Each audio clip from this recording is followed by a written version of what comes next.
BeTheTalk, episode 162, featuring Jeff Butler. Welcome to BeTheTalk. We go behind the talk 7 days a week for tips and techniques to help you change the world. I'm Nathan Eckel, and a talker myself. I'm interviewing others who change the world with their talk. You can too, even if you've never given a talk before. Let's get started with today's show. We are live with Jeff Butler. Jeff, are you ready to talk? Sure am, Nathan. Jeff Butler is a 3-time TEDx speaker, author, and passionate millennial who helps organizations improve the relationships with millennial employees.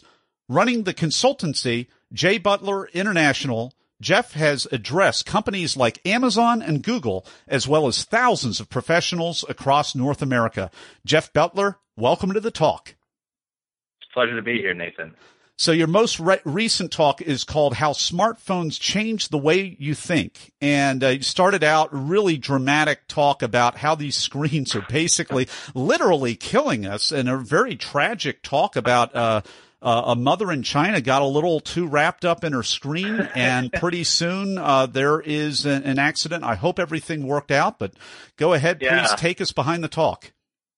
Oh, yeah. So actually that was the first big talk I've ever done, and it was on smartphones. And so unfortunately it was more of a shock story in the very beginning of the talk, and it was about some woman who was too pulled onto her smartphone device to notice that her kid ran in the street and her kid died. So it kind of shook the audience up a little bit. Probably not going to do that again in the future, because I had a couple attendees cry and one old lady get mad at me. So going to back off on that a little bit. But okay. What would you like to know behind the talk, Nathan? Well, sure. Just summarize that talk, as well as, I mean, you've given 3 talks off of the TEDx stage. So, I mean, you've got a couple of minutes just to summarize anything that you feel is relevant, because that's pretty unique. Sure. So the first one was on smartphones. So it's how smartphones change the way you think. And it came from a passion of mine of psychology, and I found out how neurologically addictive smartphones were. And it's kind of silly, but at the same time, it's very important because of how much time we spend with smartphone technology to realize its implications. So the topic sort of falls in threefold. I first covered sociologically, right? People expecting more from each other because now technology follows you everywhere.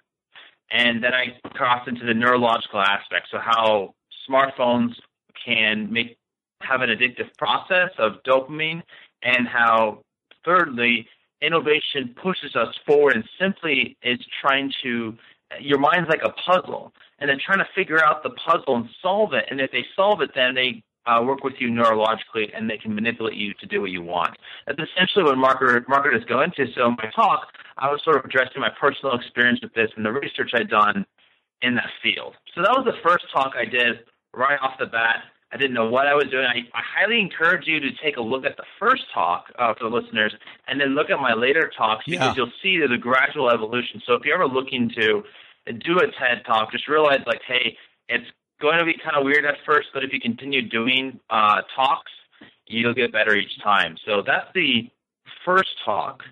And the second talk is You're Not Who You Think You Are. And I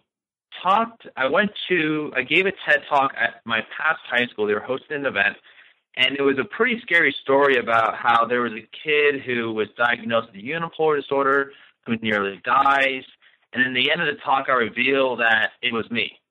And it was this huge shocker. Everyone was like, oh my gosh. And it was pretty an intense talk, but it was more of, when you get labeled a certain diagnosis, that in a way places people in a box. And you start to think, act, and believe that's who you are.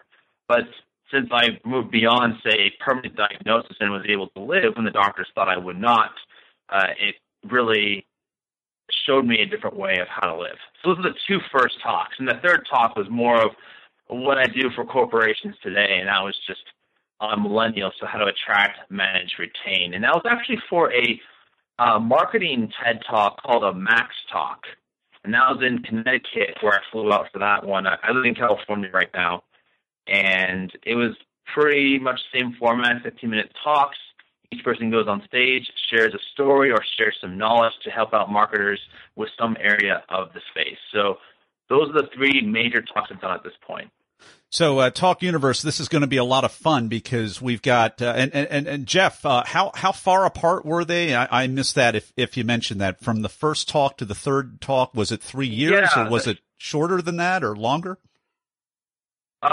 So in terms of the speech length or the time of which I gave them? Yeah, just chronological time from the first talk to the third. The first talk I gave was August 2016. Second talk was April 2017, and the max talk was this past month in 2018. So pretty spaced out, but just realized that I speak a lot outside of just these TED Talks, so there's a lot of improvement outside of the stage we don't see. Sure. Well, and that being said, I mean, obviously, very experienced speaker. You've got you're on stages very regularly, and I'd love to just part of the reason I put this podcast together is to try to, for many of us, we're not too familiar with processes, and we look at these TED Talks, we think it's a big event, and we don't realize the extent to which we know it's a process, but we don't understand the real process of preparation. You're in that process day in, day out. And I'd love to kind of hone in on what you learned, what you took from the first talk and put in the second in terms of your sharpened, honed preparation. And then likewise from the second to the third. Can you kind of summarize some of those highlights in the way that you became an even better presenter for this type of branded talk? Yeah, definitely, Nathan. So the first one was I was very focused on content, and I read several books on the subject, kind of flavors of neurological, sociological, trying to give the audience a pretty good feel. The talk had a traditional 3-part format, so opening, 3 major ideas, then conclusion. That was how I broke it down, and each body paragraph or main point dealt with some different area. So it was pretty easy to do research in that field and look at different primary sources on how to craft this subject. The thing that gets a little bit tricky for people who are more analytical like myself is people don't remember facts, they remember stories. Yeah. And I thought that opening up with a really dramatic story would shake people, but I realized that in a talk you need to pace yourself. So the way I did the research on this was, okay, what are the 3 main points that I want to drive home? Found those main points. Then from there, I built up a speech of about 25 minutes and had to crunch it down to 15. From there, it was a matter of repetition. Now, I made a huge mistake in that first talk because I was too over-rehearsed. I practiced it probably in 30 different clubs and organizations, and by the time I got to this TEDx stage, it was too over-rehearsed. I wasn't present. And what was Jeff? What was the impact of that? What was the impact of that? Because we talk about this. Don't memorize it too much. Don't over-memorize it. Be present. Right. So what did that feel like? Not being present and realizing you put all this work into it, and you're like, oh darn! Now I realize what people mean when they say I need to be more present. So take us into that moment, if you would. Yeah. Well, I thought it was the right thing to do. Because I attend Toastmasters, and that's what they teach you a lot of how to craft a speech, how to build a speech, and a lot of things in Toastmasters go into how to be a perfect orator, how to really give a strong speech, which is fantastic.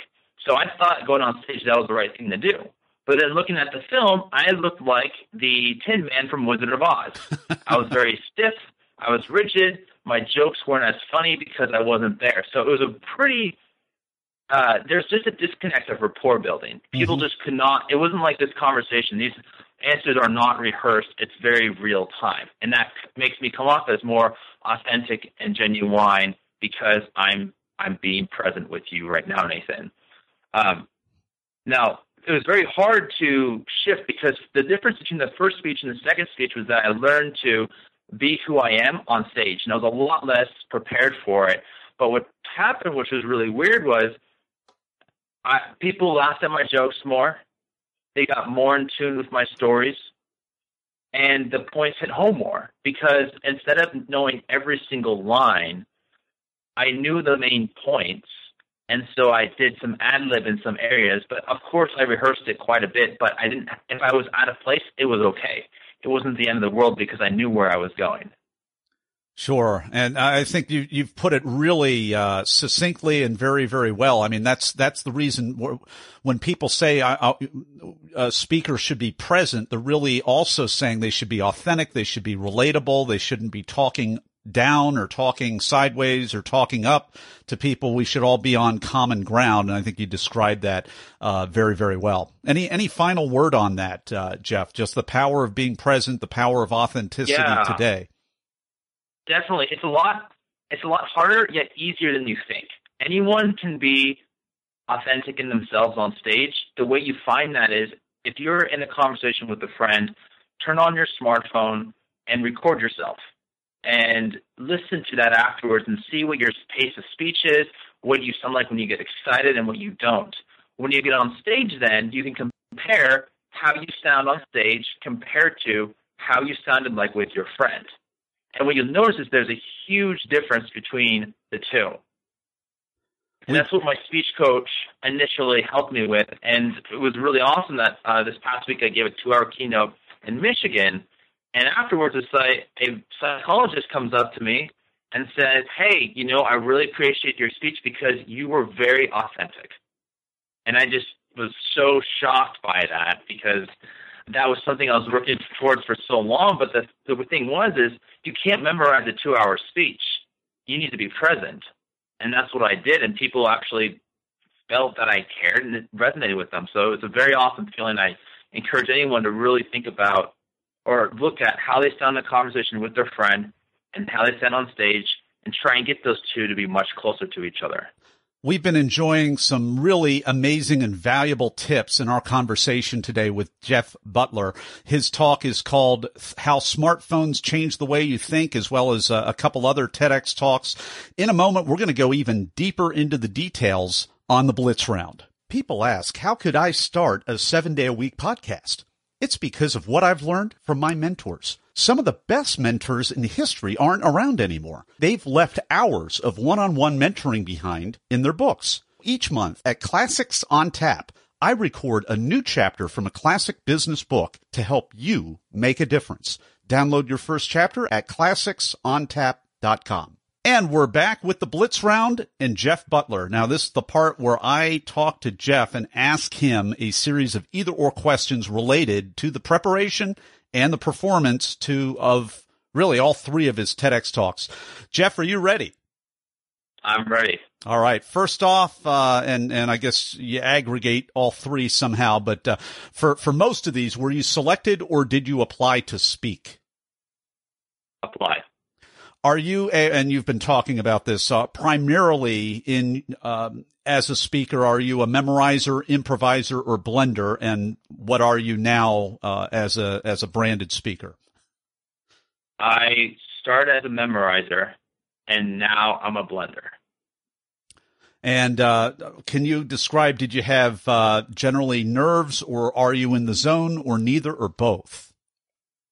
When I get on stage? Yeah. I don't get nervous as much as I get excited, because if you're not excited, that's not a good sign. If you're not nervous or excited, that's not good. So I am more of an excited speaker. Jeff, in addition to what you've been telling us for the last 10 minutes, what's a tip, a technique, or a tool that's helped you prepare? What I would do is I would take a note card and I would branch off each part of my speech on that note card as a different line. So there's the introduction, there's probably several parts to your introduction, the body of your speech, different parts of the body, and the conclusion. So you're going to end up with 10 lines, with each one with a sentence. And from there, I would look at each line and I would give the speech, ad-lib. And I would listen to it and give myself a rating. Once I get above a 7 on a 10 scale, 10 being great, 0 being you need to work on this, I move to the next one. And what I would do is I would practice that, so I stayed very loose in my speech making, but I knew the material well enough to present strongly on it. All right, let me see if I get this. That the Talk Universe, this is the first I've heard this technique. So get a 3x5 card, use the lines. Every line of the speech is a new little subsection of the speech, and then say the speech, record it, play it back, and rate it. And when you give yourself a 7 out of 10, then that's when you know that that section's really getting good. Yeah, very close. So each part of your speech probably has 5 to 20 parts, and each one of those parts goes on a separate line. Separate card or separate line. Yeah, separate line for each part of your speech. Okay. Great. Oh, I love that. Love that tool. And then each time when you give your speech, you give yourself a rating. You just go through it once, probably starts at a 2. Next time will be a 3. Next time a 4. And you get up to a 7. And then once you get to a 7, you move on to the next point. And once you're through all the points at a 7, you call the day on the speech. Then the next day you go back and you see what your rating is the next day. And that's how you can kind of stay fresh with your speech at the same time, not getting too rigid. I love it. Love it. Final question for you, Jeff. What was the most unexpected, strange, or just plain weird thing that happened during or right before your talk? There's too many. You got to pick one. Pick a juicy one. I know. I've offended people before. Oh, here's a good one. I was cussed out on a speech I gave. I thought it would be really cool to give motivational talks to high schoolers, and I spoke at an alternative high school, and there was a kid in the front row. And an alternative high school is basically where students would go when they drop out of standard public high school. Mm-hmm. So it was basically all the kids who dropped out in one room, and there's 250 of them. And I had a kid who was cussing me out on stage, and the teachers were there telling him to be quiet. And then I had one of the students come up, and I asked him a question. I gave him the microphone, and he picks up the microphone. He said, "Get that blank out of here," as the response to the question. And then as a moment, I had this defining moment as a speaker, like if I ignore the comment, I lose the entire audience. If I go with it, I risk being politically incorrect. So I said, screw it. And I just repeated the statement, like, get that blank out of here. And all the teachers laughed and all the students laughed. So you get a lot of weird things on stage. Well, and hey, shark-infested waters here, Talk Universe. You gotta be prepared. That's why we talk about this stuff. We've been enjoying the Blitz round, which is a new high. Or possibly a new other direction, but I thought this is a riveting Blitz round with Jeff Butler here today. You can find out more about him on our show notes page, and his website is jeffjbutler.com, and you can go and check out any of his TEDx talks. The one that we started talking about today was how smartphones change the way you think. We'll have a link to that on our show notes page at BeTheTalk.com. And we will be right back in just a moment with Jeff Butler and the final word of advice. Everyone wants to change the world, but not everyone knows the first step. Before you can change the world with your talk, it has to be selected. So grab the templates, timelines, and tools that I use to get my talk selected at BeTheTalk.com. And we're back with the final word of advice for Talk Universe from Jeff Butler. If you're starting out in speaking, I would really focus on who you are as a person rather than who you see other TEDx speakers are on stage. Because at the end of the day, it's how you connect with the audience. It's not necessarily what you say. If you look at neuroscience and psychology, you find that people actually retain 7% of the content of the speech, and it's more than 93% is the tonality and the body language of the individual. So if you start focusing on who you are as a person and being emotionally involved with your speech, that will carry you farther than anything else in the beginning stages of your speech making. Jeff Butler, thanks so much for coming on the talk today and sharing your wisdom with Talk Universe. My pleasure. Thanks for listening to Be The Talk.